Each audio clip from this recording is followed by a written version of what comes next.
नमस्कार जी। अभी हम लोग विधानसभा हरियाणा की जो तमाम चुनावी घमासान लगी हुई है उसको बार बार दिखाने का प्रयास कर रहे हैं।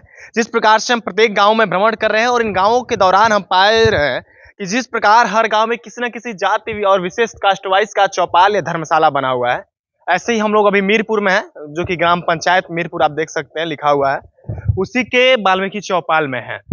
और कहीं ना कहीं यह वाल्मीकि चौपाल या एक तरह से कह सकते हैं जो धर्मशाला है अभी ठीक ठाक ही है, लग रहा है कुछ दिनों पहले बना है और अभी इसकी हालत गड़बड़ा ही गई है। उधर नया वाला बना है, लेकिन कहीं ना कहीं मीरपुर की जनता इस पूरे हरियाणा विधानसभा चुनाव को लेकर क्या सोच रही है उसको दिखाने का प्रयास करेंगे। तो आइए चलते हैं। और इधर देखिए, जब आएंगे तो इस साथ गेट उट लगे हुए हैं, हालांकि किसके किसके शादियों के धर्म रहते हैं। और इधर कोई लिखा हुआ है होगा इंडिया और निशा शैली चौधरी के शायद कुछ तस्वीरें लगी हुई हैं। यहाँ पे भी वंड खुशियां बड़े चरणा बिच्चे तेरे लिखे हुए हैं। क्यों ताऊ जी, ये धर्मशाला केवल एक ही कास्ट के लोग इसमें जाते हैं या हर कास्ट के लोग? हर कास्ट के, मान लो धर्मशाला तो धर्मशाला जी। जी। हाँ जी, सबके लिए होती है। सबके लिए होती है। हाँ जी। इसमें क्या शादी उदी के ज्यादा कार्यक्रम होते हैं या फिर लोग वैसे ही बैठते होते हैं? नहीं, मान लो शादी के भी कार्यक्रम और वैसे भी बैठ जाते हैं। हम्म। हाँ जी। शादियों का जो ये रहता है, ये कुछ यहाँ के ग्राम पंचायत द्वारा फंडिंग वंडिंग भी होती है, कुछ नहीं। कुछ सहयोग राशि भी दी जाती है? नहीं नहीं, कोई भर नहीं। मान लिए तो हम अपना जब शादी करांगे तो अपना ही खर्चा करने पड़ेगा। अच्छा, आपके गांव का क्या माहौल है? गांव में विकास विकास कुछ हुआ है? विकास तो ऐसे ही हो रहे हैं। बीजेपी सरकार में कहाँ विकास? हाँ। बीजेपी सरकार ने तो नौकरियां छीन हाँ। ली। ठीक है जी। हम्म। बीजेपी ने सारा देश बेच खाया। हाँ। सरकारी नौकरी थी जो वह बेच खाए गए। हाँ। हमारी रेलवे थी वो बेच खाए, कहीं किसी की नौकरी नहीं। हाँ। बच्चे नशे की तरफ ज्यादा ध्यान देने लग गए जब बेरोजगारी फैल गई। अच्छा, कहीं ना कहीं मोदी जी कहते हैं कि मोदी है तो मुमकिन है, मोदी है तो बेरोजगारी भी हो गई है क्या हरियाणा में? बिल्कुल जी, बेरोजगारी बहुत हो गई। हाँ। बेरोजगारी तो अब आप देख लो, पढ़े लिखे ना, कोई बीए, कोई एमए, कोई +2, सब यूं ही फिर रहे हैं। हाँ। अगर कहीं मान लो प्राइवेट सेक्टर में जहाँ भी हैं तो प्राइवेट सेक्टर में क्या मिला, वहीं धक्के खा रहे हैं या अपना दिहाड़ी मजदूरी कर रहे हैं। अच्छा, आप क्या काम करते हैं? मैं मजदूरी करता हूँ। मजदूरी करते हैं। महंगाई के बारे में कुछ बताएंगे क्या? महंगाई आसमान छू जी। हाँ। बिल्कुल जी। आम आदमी क्या खवागा जी। अब आप ये भी देख लो भी, स्कूल से लेकर बच्चों तक का सारा कितना वो हो गया। बिजली, राशन पानी, बिजली के महकमे बेच खाए। मैं डबल डबल लक्का तो पलंटी आ रही यहाँ। अब मैं अपनों और तो क्या अपने ही बात बता दूं, मेरा ना तो कोई कनेक्शन हाँ। बिजली का, ना कुछ। हाँ।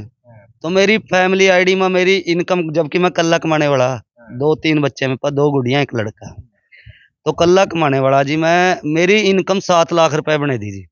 बीपीएल कार्ड है मेरा, तो मेरा बीपीएल कार्ड खत्म कर दिया। तो मैं पूछा मेरा रीजन क्या, मैंने एसएस में गया, मैं एचएस क्या बोला, हाँ सर सीएससी सेंटर में। वो कह रहे भाई तेरे नाम तो कहा 4 मीटर चल रहे, कहा मैं कह रहा मेरे नाम तो 1 मीटर भी नहीं यार। मैं तो मखा घर डैडी की वो चक्की के नाम के मीटर है जो उसका ही चल रहा है मखा, वहीं मैं घर बनाने लग रहा। आपने कनेक्शन लिया भी नहीं और आपके नाम से ऑलरेडी 4 कनेक्शन हो भी गए। ऑलरेडी चल रहे। तो फिर मैं वहां गया चंडीगढ़, चंडीगढ़ से जाके उनसे ठीक करवाया, फिर यहाँ मार्क कराया भी हाँ जी इस तरह करके, ऐसे धक्के खाने पड़ रहे जी। लगातार धक्कों की कहीं ना कहीं आज आदतें हो गई हरियाणा। मान लो हरियाणा में ये हो रहा, कागजी कार्रवाई मर जा रखे, फैमिली आईडी होगी, आधार कार्ड हो गया, बीपीएल हो गया, किसी की फैमिली आईडी में इनकम ज्यादा दिखा दी तो किसी के उसमें मेंबर ज्यादा जोड़ दिए, किसी का कुछ हो रहा, सारे कागजी कार्रवाई मर जा रखा। घोषणा बहुत हाँ, पर है कुछ नहीं है जी। कहीं ना कहीं लोग और जो वर्तमान यहाँ के नेता हैं भाजपा की, ये बार बार ये भी आरोप लग रहा है कि 2014 में भी तो महंगाई थी जब यहाँ पे कांग्रेस की सरकार थी, अभी कौन सी महंगाई बढ़ गई? अब ये भी देखो उस टाइम में कितनी महंगाई थी, क्या महंगाई थी। मान लो सिलेंडर थे जो धक्के लेकर 500-600 रुपए में मिला थे। ठीक है, तो अब सिलेंडर कितने का था, अब इन्होंने दोबारा फिर वही 900-830 का कराया। बीच में अब ये कह रहे कहा जी हम 500 रुपए का कर देंगे, 930 रुपए भरवाया का वो सब्सिडी, उसका फायदा ही क्या जी। मान लो पहले तो दिहाड़ीदारियों देखा कर 830 रुपए लूंगा, फिर जाकर वहां जमा करूंगा, अब महीने बाद में मेरी सब्सिडी, मेरे का फायदा क्या हो रहा। घर तो चाहे आटा भी ना हो, सब्सिडी नहीं आती। सब्सिडी तो बादों में रही ना जी वो। मान लो ना हुआ ना भी जी। और ताऊ जी क्या कह रहे थे? आजा आजा सब्सिडी ना हुआ तो ना भी सही मिलती नहीं है। सिलेंडर की सब्सिडी कभी आ जाती है कभी नहीं भी आती। हाँ नहीं मानो तो आज तक कभी मिली नहीं है। हाँ किसम क्या लेकर क्या 100-200 रुपये कभी मिल ही गए है जी। अच्छा, ये सिगरेट पी रहे हैं कि बीड़ी, क्या है? ये है सिगरेट। अच्छा, ये हानिकारक है स्वास्थ्य के लिए। नशा आते हैं। अच्छा। हानिकारक है, ये पता है? हाँ। आप पियेंगे तो फिर बेटे भी पियेंगे। नहीं बस ये ले। ये हुई बात ताऊ जी। अब क्यों ये बात अगर ये बताइए सही है कि नहीं? अगर आप करेंगे तो फिर लड़के भी देखा देखी करेंगे, ये चीजें गलत है ना? हालांकि ताऊ जी मान लिए, ताऊ जी सही है तो ये मान लिया। अच्छा ताऊ जी, कितनी उम्र होगी आपकी? मेरी बात कर साल 72 साल। पेंशन वेंशन मिलता है कुछ? पेंशन मिला। कौन कौन पेंशन मिलता है? मन्नो एक ही पेंशन मिला। हाँ। क्या लेकर बुढ़ापा पेंशन। बुढ़ापा पेंशन। बुढ़ापा पेंशन मिला। कितना पेंशन मिलता है? 3000 रुपये। 3000 महीने के? हाँ। यानी कि साल के क्या सकते तो वार्षिक आते 36 12 36 36,000 रुपया बनेगा। 36,000 में हो जाता है? हैं? खर्चा पानी चल जाता है? खर्चा पानी चल जाओ। और जो ठीक ढंग से चलेगा तो 3000 रुपया कोई एक बंदे के बाद तो बहुत होगा। हाँ। अच्छा, कुछ और खेती बाड़ी भी करते हैं या क्या काम करते कुछ नहीं है, कुछ नहीं है ना। हैं? माहौल का क्या है? मोल का तो नहीं हुआ भाई, कोई कुछ नहीं कह सकते। बाप ने क्या डायरेक्ट बतावा, मोल तो कांग्रेस का चल रहा। इस बार लग रहा है कांग्रेस कहीं ना कहीं बाजी मारेगी। चल रहा है। बाकी आज जो भाग जिसके होंगे वो बनागा। कांग्रेस का मोल चल रहा। अच्छा, क्या लगता है कि पूर्ण बहुमत से कोई भी पार्टी सरकार बना पाएगी या फिर गठबंधन से ही सरकार बनेगी? ये तो कांग्रेस सरकार तो पूरे बहुमत बन सका। पूरे बहुमत बन सका पूर्ण बहुमत से। अच्छा, ऐसा क्यों? क्यों इस बार जिस प्रकार से 10 सालों से लगातार भाजपा की सरकार हरियाणा में चल रही थी, उसको आज हरियाणा की जनता क्यों नकार रही है? ठीक चल रही थी ना सरकार, थोड़ी ठीक चल रही थी। अब अपना ऐसा आना सरकार कहीं फेरी, ये भी यही मोदी सरकार है। मोदी कहीं फेरी पता पिछा क्या कहा था, कल इलेक्शन खत्म कर देंगे। वन नेशन वन इलेक्शन, एक ही जी। इलेक्शन ही होगा ना हाँ, तो मतलब अगर जो वोटा बढ़नी इलेक्शन खत्म हो जाए तो हमारी कीमत कहाँ? हमारी कीमत सिर्फ एक वोट की लो। वोट पड़ेगी तो कीमत है, अन्य कोई कीमत नहीं है इंसान की, अगर नहीं। हाँ। अच्छा, मोदी जी की आप बात किए हैं अभी। राहुल गांधी और मोदी में सबसे अच्छा कौन लगता है प्रधानमंत्री बनने योग्य? प्रधानमंत्री ऐसा है जी, प्रधानमंत्री कोई मोदी भी माड़ा नहीं है, मोदी भी माड़ा नहीं है। पर ऐसा अभी थोड़ा सा एक बार सरकार सी बदली जाती, कुछ और बात बन जाती, बदल में सरकार ठीक हुआ। हाँ। अच्छा, बदलाव जरूरी होता है। बदलाव बहुत जरूरी हुआ। हाँ जी। अच्छा, जिस प्रकार से कुछ उधर बीते सालों में मनोहर लाल खट्टर की भी सरकार रही, यानी कि मनोहर लाल खट्टर को भी हरियाणा का मुख्यमंत्री बनाया गया। उसके बाद लगभग 165 से 70 दिन का कार्यकाल आज इनका भी होगा, नायब सिंह सैनी का।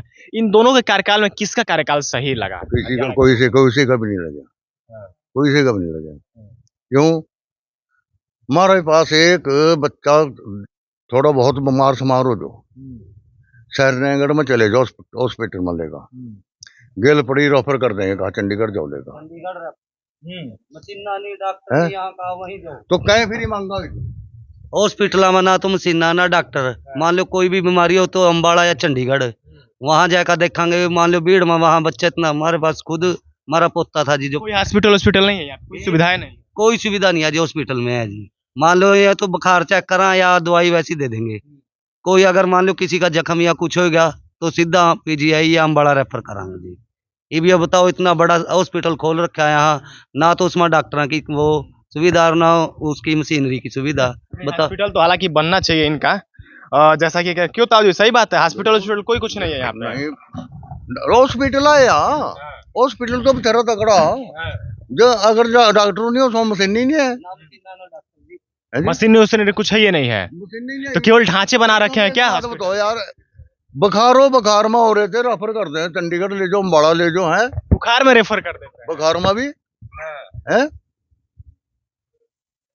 ये भी तुम्हें एक बात बताओ, मेरे अपने खुद पड़पोते की बात है, छोटा सा पड़पोता था 3 साल का, मोटर से गड्डी लेगा जी यहाँ से, उल्टियां लगी यहाँ से, तो हॉस्पिटल में गए लेगा, यहाँ से रखा 10-15 मिनट, अगर ले जाओ पंचकुला चंडीगढ़ तक भी नहीं गया, पूरा ही लिया।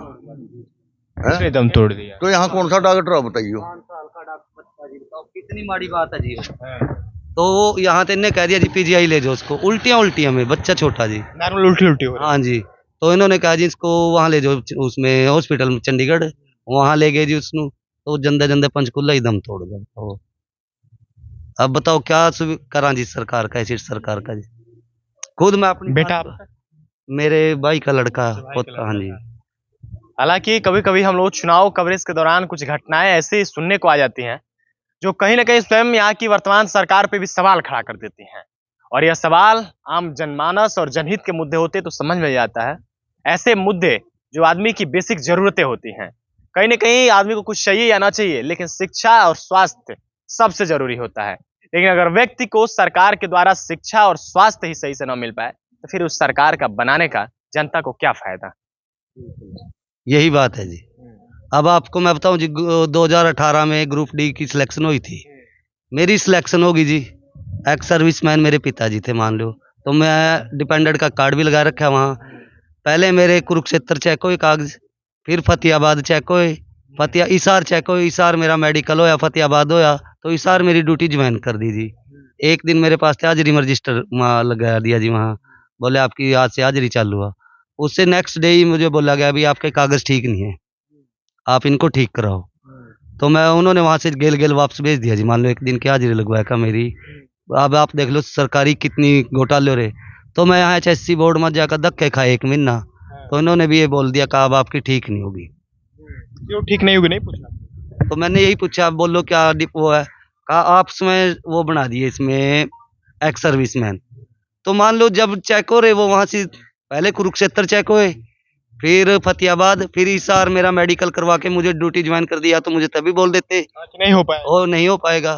तो जब मेरा सारा कुछ हो गया फिर भी मुझे रिजेक्ट, घर पे खुशियां बंट गई, लड्डू बांट दिए, सारा कुछ भी छोकरा ड्यूटी ज्वाइन कर लिया। उसके बाद मैंने अब सैनी जी के पास गया, मैं कहा जी ऐसे करके बात है, आप रोजगार मंत्री हैं, देखो जी। मैं कहा क्या दिक्कत हो रही, कह रहा कोई ना आप जाओ HSC बोर्ड में जाओ, वहाँ मैं फोन कर दूंगा और ये ठीक हो जाएगा। मान लो इन्होंने मुझे लारे लेके दिए, लारे में मैं वहाँ महीना की से तब बाद में जाके उन्होंने रिजेक्ट कर दी, कह रहे आपको कहा ये नौकरी नहीं मिलेगी। बताओ यहाँ तक के हालात था, जबकि पेपर एक नौकरी दे के फिर रिजेक्ट कर दिया कि आपको नौकरी नहीं मिलेगी। मुझे नौकरी नहीं मिलेगी भी आपका कहा। ऐसा तो नहीं कि कहीं वो लोग दूसरा दान दक्षिणा के फिराक में थे और आपने नहीं कर पाया। यही बात होगी जी, क्योंकि गरीब आदमी तो इतना कर नहीं सकता जी।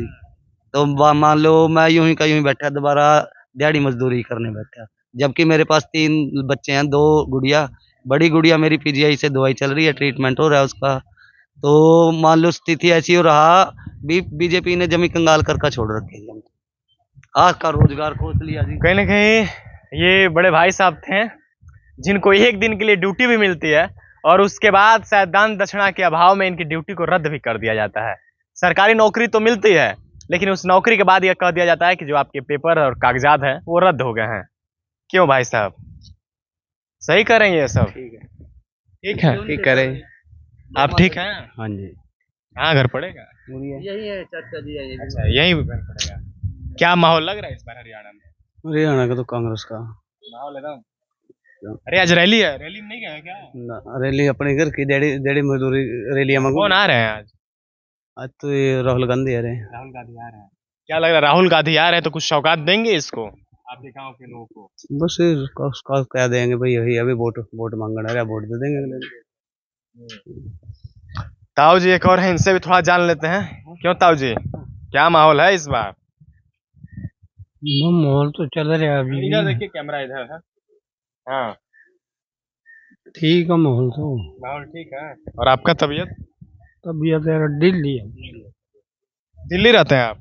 नहीं, कल से ही बुखार हो गया था। अच्छा, हॉस्पिटल में अच्छा, हॉस्पिटल में जाने से डर रहे हैं? क्यों? नहीं डर तो हो रहा, ने कहाँ का देखा हो रहा, हाँ। ने कह देंगे बड़ा जो पता नहीं क्यों जब भी बीते दिनों से मैं पूरा इस हरियाणा के चुनाव में जब कवरेज कर रहा हूँ तो जब हॉस्पिटलों की अच्छा स्कूलों की बात करता हूँ तो वहाँ पे शून्य बटा सन्नाटा रहता है। और फिर वही एक शायरी याद आ जाती है जो शायद ताऊ जी के वर्षों से समय से चलता रहा है कि अंधेर नगरी अनभुज राजा, टके सिर भाजी टके सिर खाजा। तो शायद वही हाल यहाँ पे भी लग रहा है। क्यों ताऊ जी, सही बोले कि नहीं? हाँ जी, जब अंधेर नगरी है, अनभुज राजा बना ही दिया गया है तो उसी में चल ही रहा है सब कुछ। ये तो चलना ही पड़ेगा अभी जिस तरह है। हाँ। क्या करूँ, और तो कुछ बेबसी है ना। चलिए ठीक है। हालांकि हम लोग इस हरियाणा के विधानसभा चुनाव के बीच अभी मीरपुर में थे और मीरपुर से जनता के मन में चल रहे कुछ तथ्यों को और उनके परेशानियों को आप तक दिखाने का प्रयास किया। बाकी इस वाल्मीकि चौपाल के पास से मीरपुर के गांव के जनता के लोगों की बात आपको कैसी लगी और पूरे हरियाणा में चल रहे इस सुनहरे चुनावी मौसम के बारे में आप लोग क्या सोचते हैं, अपनी राय कमेंट बॉक्स में जरूर रखिएगा। जय हिंद।